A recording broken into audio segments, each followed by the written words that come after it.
स्वागत है आपका केम ट्यूटर के डिजिटल प्लेटफॉर्म पे। और आज हम लोग केमिकल इक्वेशन एंड रिएक्शन के लेक्चर नंबर 5 में कोरोजन और डेंसिटी के बारे में डिस्कस करेंगे। So first of all I will discuss about effect of oxidation reaction in everyday life. मतलब आज की क्लास में हम लोग एवरीडे लाइफ में इफेक्ट ऑफ ऑक्सीडेशन रिएक्शन के बारे में डिस्कस करेंगे और इस चैप्टर में मेनली हम लोग कोरोजन और डेंसिटी के बारे में डिस्कस करेंगे, राइट। तो corrosion, effect of oxidation reaction on metal, then this phenomena is called corrosion. and effect of oxidation reaction on oil and fat containing food materials, then this phenomena is called density, right?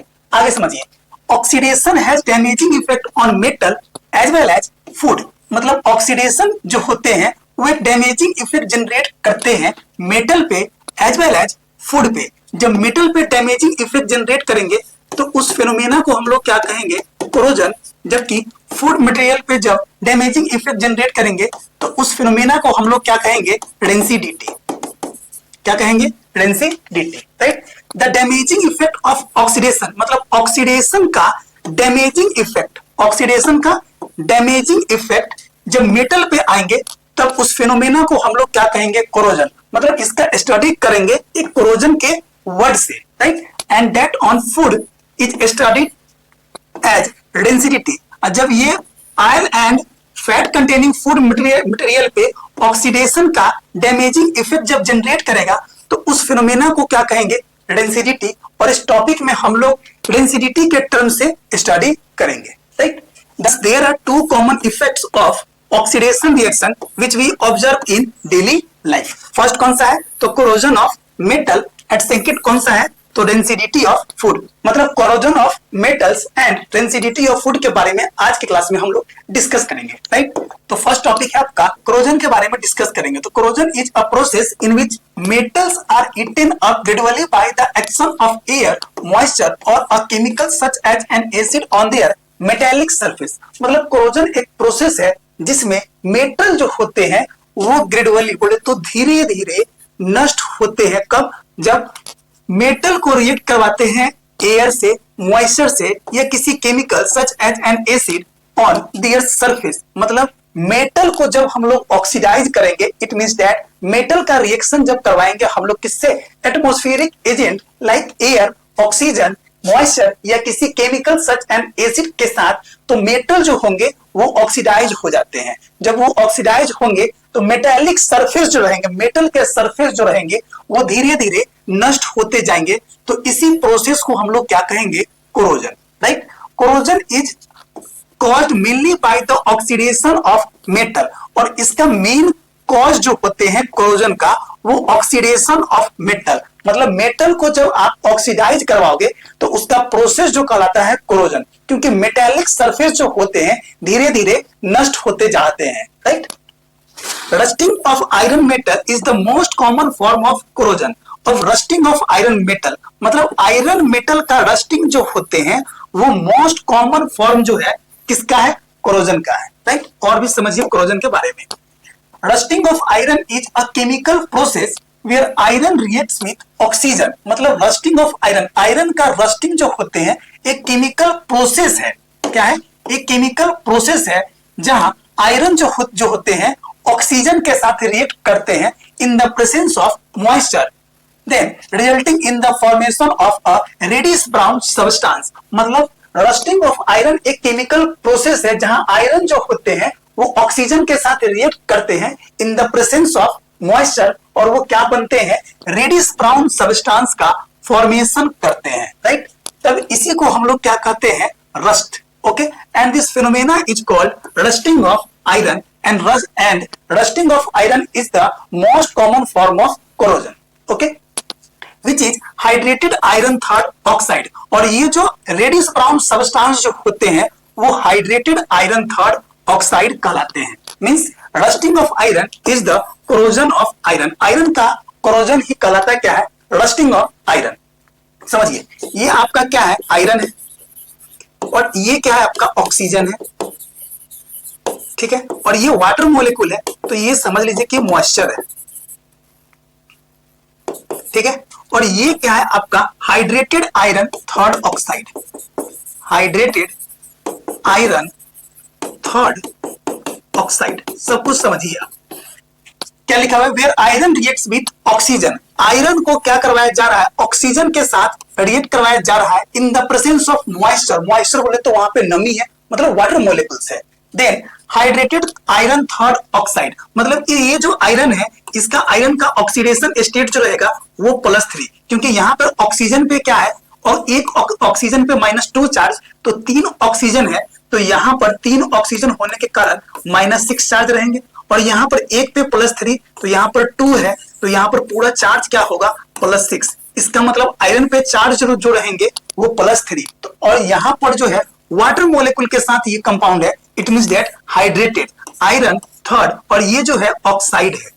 Okay, और ये जो colour जो show करते हैं वो reddish brown colour, कौन सा colour, reddish brown colour, reddish brown colour, और यही क्या कहलाते हैं, रस्टिंग ऑफ आयरन, और rusting of iron is the most common form of corrosion, means rusting of iron is a chemical process where iron reacts with oxygen, ये rusting of iron है जहां पे आयरन जो है वो ऑक्सीजन के साथ रिएक्ट किया है in the presence of moisture, then form reddish brown substance, और ये जो है हाइड्रेटेड आयरन थर्ड ऑक्साइड, इसका कलर जो है वो रेडिश ब्राउन कलर है, राइट। तो इसी को हम लोग क्या कहे हैं, रस्ट, और इसी फेनोमेना, इसी प्रोसेस को हम लोग क्या कहते हैं, rusting of iron.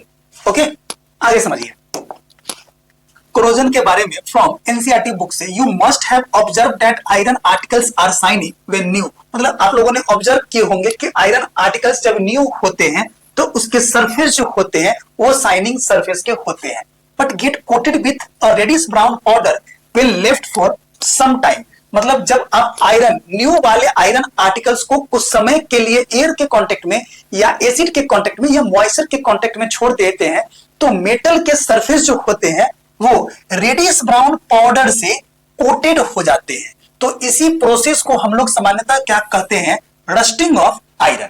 Okay, some other metals also get damaged in this manner, और भी कुछ मेटल है जो इसी तरीके से डैमेज होते हैं, मतलब उसके भी सरफेस जो होते हैं ऑक्सीडाइज होने के बाद कलर चेंज हो जाते हैं उस मेटल के। ओके, समझिए, have you notice that colour of the coating form on copper and silver, आपने नोटिस किए होंगे कि जब सिल्वर या कॉपर ऑक्सीडाइज होते हैं तो उसके सरफेस का भी कलर जो होते हैं वो चेंज हो जाते हैं। Okay, when a metal is attached bye substances around it such as moisture, acid, etc, it is said to corrode and this process is known as corrosion, मतलब जब मेटल अटैच्ड होते हैं किसी सब्सटेंस के साथ, लाइक मॉइस्चर के साथ या एसिड के साथ या एयर के कांटेक्ट में आते हैं, तब उसको क्या कहते हैं, कोरोड, और इसी प्रोसेस को क्या कहते हैं,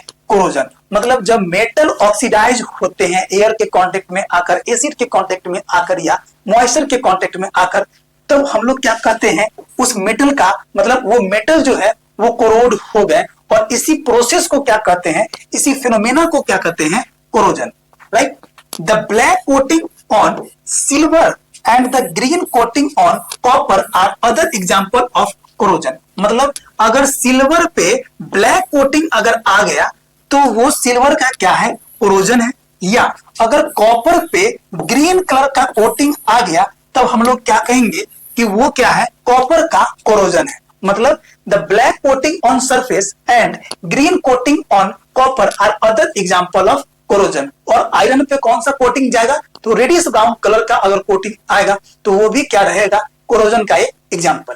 राइट, आगे समझिए, corrosion causes damage to car bodies, bridges, iron railing, ships and to all other objects made of metals, मतलब कोरोजन होने के कारण क्या क्या डैमेज होते हैं, तो कार के बॉडी, ब्रिज, आयरन के रेलिंग या शिप्स या और भी अदर ऑब्जेक्ट जो मेटल से बने होते हैं, वो सारे ऑब्जेक्ट जो होते हैं कोरोजन होने के कारण, उसमें कोरोजन होने के कारण वो सब के सब डैमेज हो जाते हैं। Right, corrosion of iron, corrosion of iron, यहाँ पे थोड़ा सा मिस्टेक है, क्या लिखेंगे, corrosion of iron is a serious problem, a lot of money has to spend every year to prevent the corrosion of iron and steel object, मतलब a lot of money, बहुत ज्यादा अमाउंट में money spend करते हैं हर साल, किस चीज के लिए, to spend corrosion of iron and steel object, मतलब स्टील ऑब्जेक्ट और आयरन को कोरोजन से बचाने के लिए और बहुत ही ज्यादा मात्रा में मनी स्पेंड करते हैं हर साल, every year. Means a lot of money has to spend every year to prevent the corrosion of iron and steel object, right. We will study the corrosion of metals and the methods of its prevention in details in the discussion on metal in chapter 3rd। मतलब और भी detail में हम लोग corrosion के prevention के बारे में डिस्कस करेंगे in chapter number 3rd, metal, non metal and metalloid वाले चैप्टर में, राइट। आगे समझिए प्रिवेंशन ऑफ कोरोजन। तो थोड़ा सा अभी प्रिवेंशन ऑफ कोरोजन के बारे में समझेंगे और मेटल और नॉन मेटल के चैप्टर में डिटेल स्टडी करेंगे प्रिवेंशन ऑफ मेटल के बारे में, राइट। तो corrosion of metal is prevented by coating with paints. Paint का कोटिंग करके हम लोग मेटल को प्रिवेंट करते हैं। By coating with oil and grease, और ऑयल और ग्रीस का कोटिंग करके हम लोग मेटल को प्रिवेंट करते हैं। By alloying with other metals, मतलब मेटल को अदर मेटल के साथ रिएक्ट करवा के अलॉइंग फॉर्मेशन करवा के मेटल को प्रिवेंट करते हैं। By the process of galvanisation, galvanisation के प्रोसेस से हम लोग मेटल को प्रिवेंट करते हैं। और बाय इलेक्ट्रोप्लेटिंग, इलेक्ट्रोप्लेटिंग के प्रोसेस से भी हम लोग मेटल को बचाते हैं, राइट। आगे समझिए अब पेंट और ऑयल ग्रीसिंग के कोटिंग वाले प्रोसेस को समझिए। Applying a layer of painting, oil and grease create a barrier that prevent the metal। मतलब जब हम लोग मेटेलिक सरफेस पे, मेटल के सरफेस पे पेंट, ऑयल या ग्रीसिंग करवाते हैं तो एक बैरियर क्रिएट होता है जो मेटल को प्रिवेंट करता है, मतलब मेटल को बचाता है। Okay, next, by alloying with other metal, applying a mixture of different types of metal create a prevention of metal. मतलब जब मेटल को अदर मेटल के साथ रिएक्ट करवा के एक मिक्सचर बनाते हैं, अलॉइंग बनाते हैं, तो उससे होता क्या है, मेटल का प्रिवेंशन होता है, मतलब मेटल जो है सुरक्षित हो जाता है, मेटल को बचाया जा सकता है इस प्रोसेस से, right. By process of galvanisation, the process of applying a protective zinc coating to iron, मतलब जब हम लोग जिंक कोटेड करते हैं आयरन के सरफेस पे तो उस प्रोसेस को क्या कहते हैं, गैल्वेनाइजेशन। तो इस प्रोसेस से भी आयरन का प्रिवेंट किया जा सकता है, right. By electroplating process, electroplating is a method of coating a metal object a thin layer of another metal using electrolysis। मतलब मेटल पे थीन लेयर का इलेक्ट्रोलिसिस के प्रोसेस से अदर मेटल का एक थीन लेयर एक कोटेड करके metal को प्रिवेंट करते हैं, तो उसी प्रोसेस को क्या कहते हैं, इलेक्ट्रोप्लेटिंग। मतलब मेटल को अदर मेटल के इलेक्ट्रोलिसिस के प्रोसेस से जब उस पे हम लोग एक थीन लेयर चढ़ाते हैं तो उस प्रोसेस को क्या कहते हैं, इलेक्ट्रोप्लेटिंग। तो इस टाइप से भी हम लोग मेटल को प्रिवेंट कर सकते हैं, right.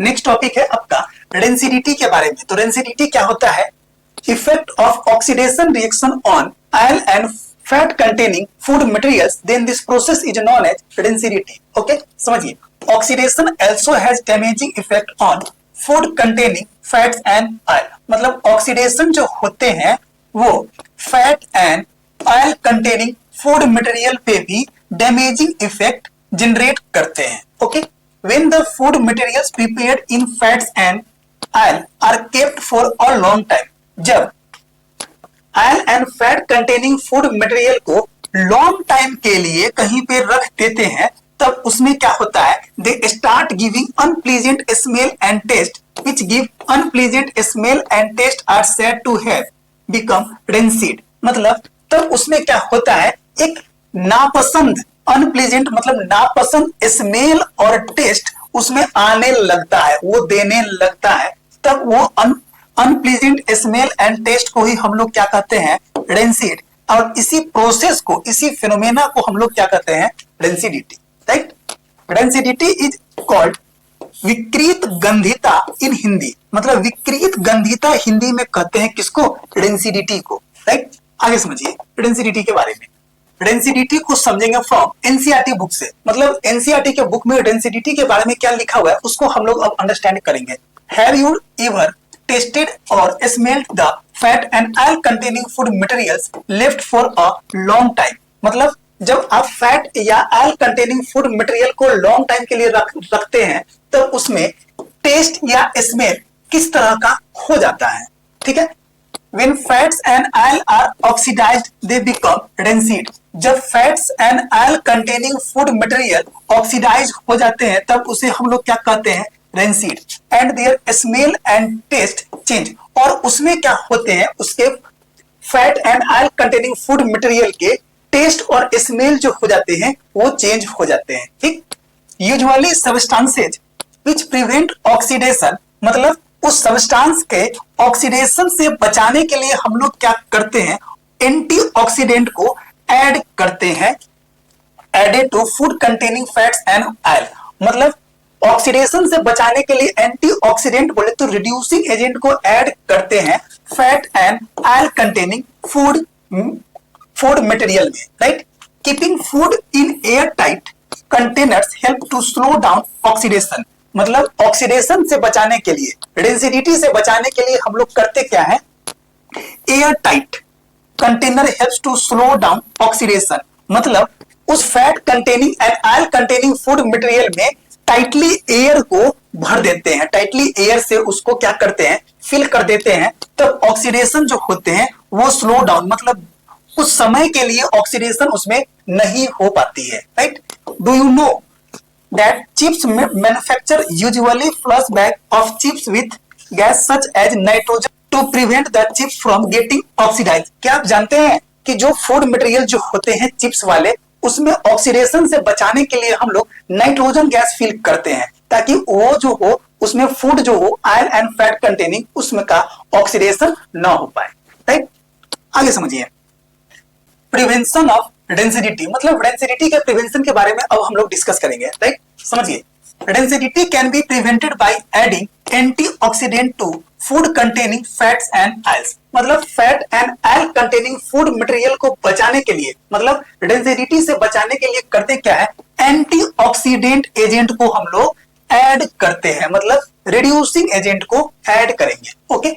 Density can be prevented bye packaging fat and oil containing food materials in nitrogen gas, मतलब चिप्स जो होते हैं, चिप्स जो होते हैं उसमें वो जो होते हैं फैट एंड ऑयल कंटेनिंग होते हैं, तो उसको डेंसिटी से बचाने के लिए, डेंसिटी से प्रिवेंट करने के लिए उसमें करते क्या है, नाइट्रोजन गैस फिल करते हैं, okay.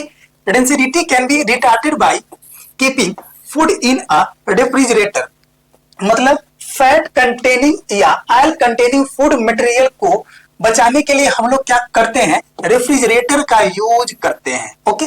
Density can B retarded by the strong food in air tight containers, मतलब अगर डेंसिटी को बचाना है तो टाइटली एयर पैक कर देंगे, मतलब अगर चिप्स हो तो उसको डेंसिटी से बचाने के लिए क्या करेंगे, टाइटली एयर डाल देंगे उसमें, मतलब पूरी तरह से टाइटली उसमें क्या करेंगे, एयर को इन्वॉल्व कर देंगे, तो उससे कुछ समय के लिए डेंसिटी से वो प्रिवेंट कर जाएगा, right. Density can B retarded bye storing food away from light, मतलब डेंसिटी से बचाने के लिए हम लोग क्या करेंगे, फूड मटेरियल को लाइट से दूर रखेंगे, ओके। आगे समझिए, अब the two common antioxidants used in food to prevent the development of density are BHA, butylated hydroxyanisole, and BHT, butylated hydroxytoluene, मतलब दो एंटीऑक्सीडेंट रिएजेंट का यहाँ पे नाम लिखा हुआ है जो बचाते हैं फूड मटेरियल को, किससे, डेंसिटी से। तो वो कौन कौन सा है, एक BHA है और एक BHT है, ओके। आगे समझिए, what is the general name of the chemicals which are added to fat and oil containing foods to prevent the development of density?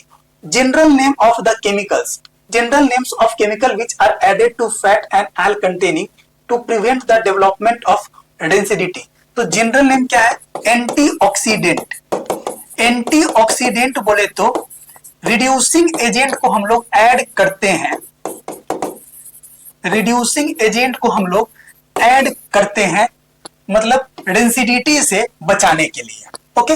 आगे समझिए, name two antioxidant which are usually added to fat and oil containing food to prevent density. कौन कौन सा है, एक BHT है और एक आपका कौन सा है, BHT और एक BHA है, दो लिखना था तो BHT and BHA, butylated hydroxy anisole, इसका नाम क्या है? ब्यूटाइलेटेड हाइड्रोक्सी एनिसोल, और इसका नाम क्या है? Butylated hydroxy toluene. ये दो एंटीऑक्सीडेंट एजेंट है जो रेंसिडिटी से बचाता है। ओके, इस तरह से हमने आपको कोरोजन और रेंसिडिटी के बारे में एनसीईआरटी के बुक से और एक अदर रेफरेंस बुक से डिटेल में स्टडी करवाया। आई होप सो अगर ये वीडियो पसंद आया होगा तो वीडियो को लाइक करेंगे, शेयर करेंगे। अगर इस चैनल पे आप नए हैं तो चैनल को सब्सक्राइब करेंगे। Okay, thank you.